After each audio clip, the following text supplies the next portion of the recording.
It's the horrific case that continues to haunt Canadians to this day. There was a heated exchange in the House of Commons today as politicians grilled Public Safety Minister Marco Mendicino.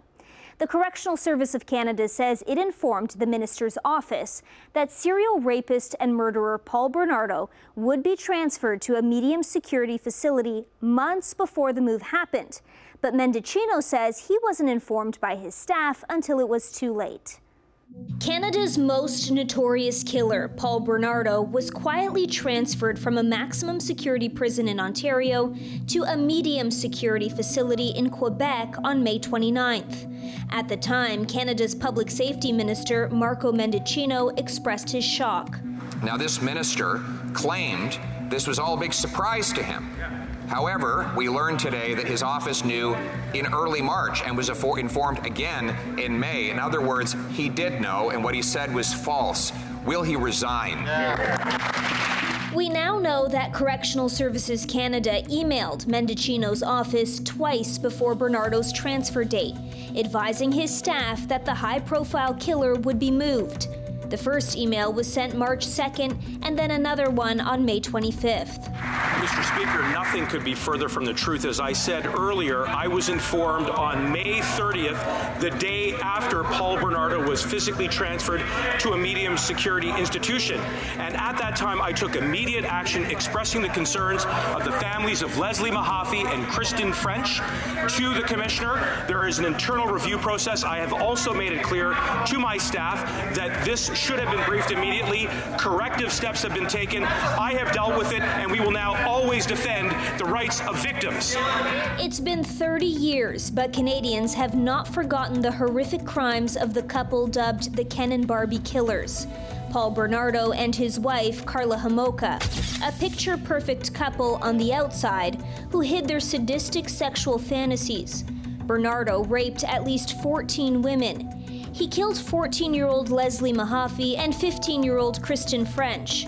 One of his victims was his wife's own sister, Tammy Homolka, who the couple drugged and raped. Karla Homolka was given a lighter sentence than her husband after a controversial plea bargain and was released from prison in 2005. The case so appalling that all this time later, politicians are still talking about the schoolgirl killer and are outraged that he gets to enjoy more freedoms in a medium security prison. He stood in front of the victims' families and acted shocks. He knew for 3 months, and now he's throwing his staff under the bus. So which staff member did he fire?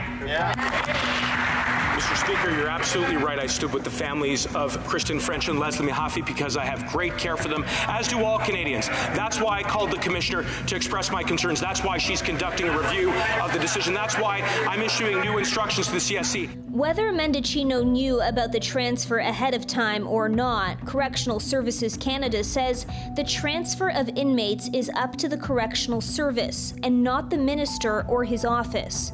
Nonetheless, the transfer is being reviewed.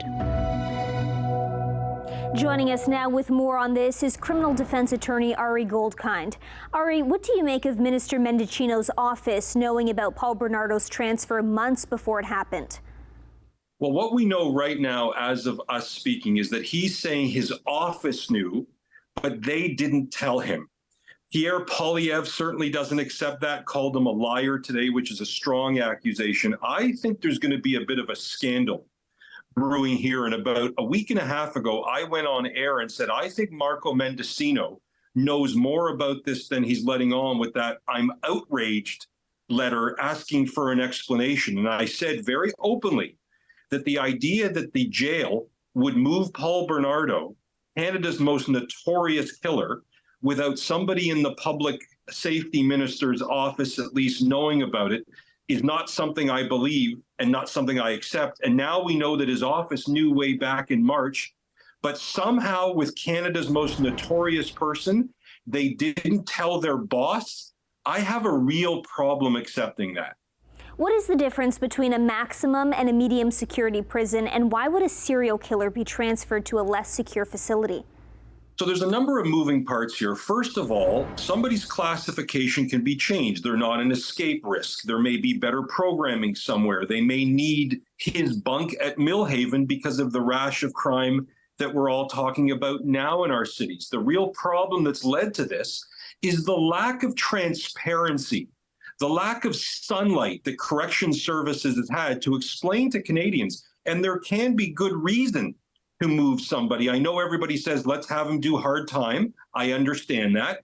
But the problem here is that Canadians were told that Paul Bernardo's rights to privacy about his move trumped the French Mahaffey or the public's right to know. That's a bunch of bunk. The legislation itself says in exceptional circumstances, the public can be told something that overrides Paul Bernardo's privacy. And if there was ever an example of exceptional circumstances, can you think of somebody more exceptionally horrible than Paul Bernardo? And going off of that, Ari, this case infuriates many Canadians. What is it about Paul Bernardo that people have such a fascination and a hatred towards? Raping 14 women, killing somebody within his family, the serial killer nature of it, the poster boy Ted Bundy-like looks of him. This was back before the age of anti-social media. He's become synonym for monster or boogeyman. But Canadians should be frustrated with a number of things that they're not frustrated enough with. One, the fact that they're told their right to know is at the bottom of the bus to Bernardo's right to privacy. Again, that's ridiculous. And if you're upset that he gets to drag the families for parole hearings every 2 years, which you should be, it's a terrible toll on the families. Do you think he'll ever get parole?